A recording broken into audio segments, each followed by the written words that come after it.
Pokemon is one of the most beloved franchises in the world.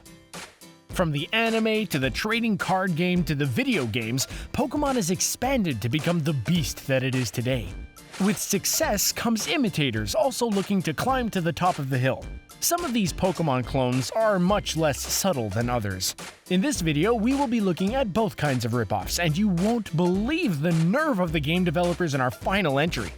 Before we begin, hit that subscribe button to stay up to date with all of our content and ring that bell to become part of our notification squad so you never miss a video.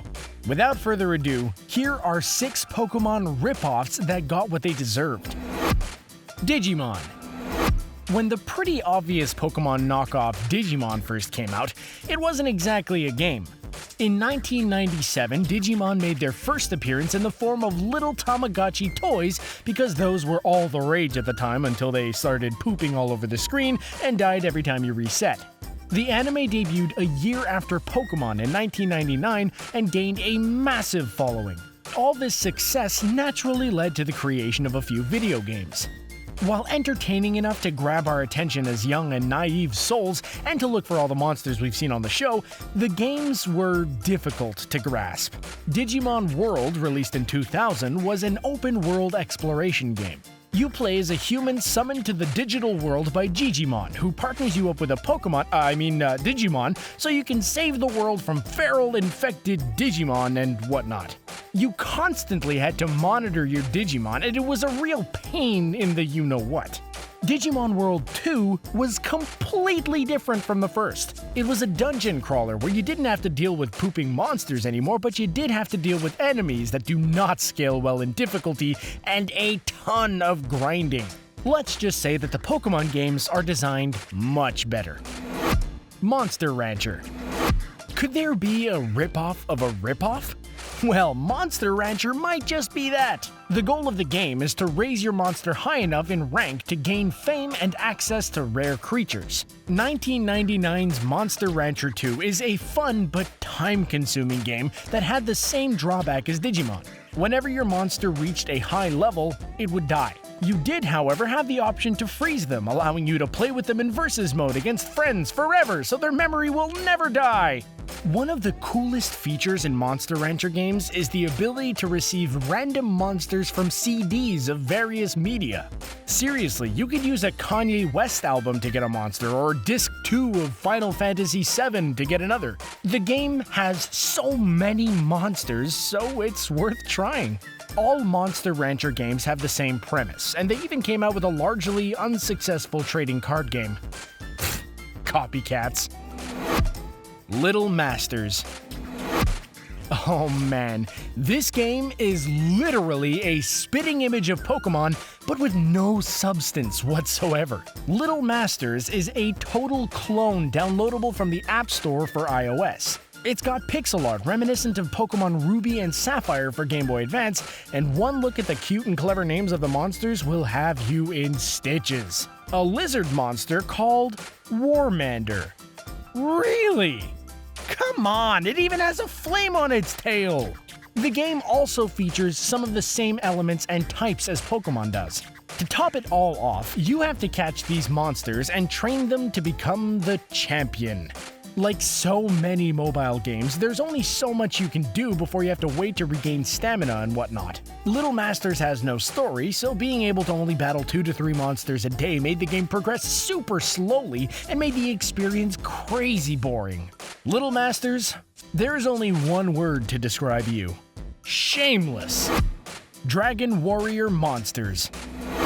Dragon Quest might outdate Pokemon by a decade, but this particular spin-off of the series came years after Pokemon was a thing. In the first entry of the Dragon Quest Monsters series, Dragon Warrior Monsters, yeah, that's actually the title, you assemble a team of 3 monsters and fight other monsters.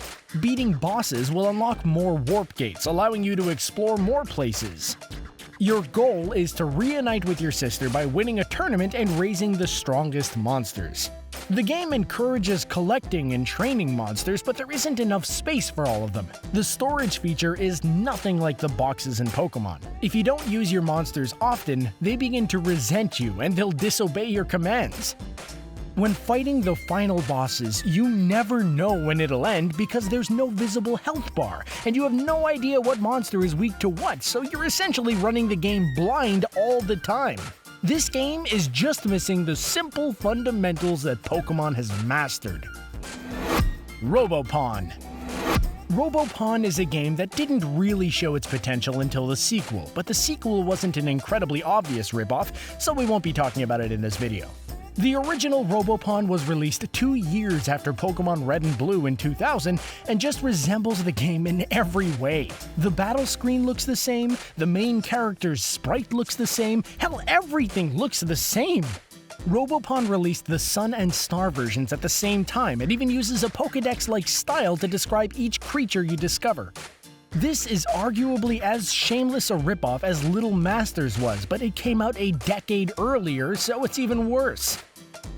Don't even get me started on the names of these robots. It's like an ex-Pokemon developer just got drunk and every slurred word that came out of his mouth became a creature in Robopon.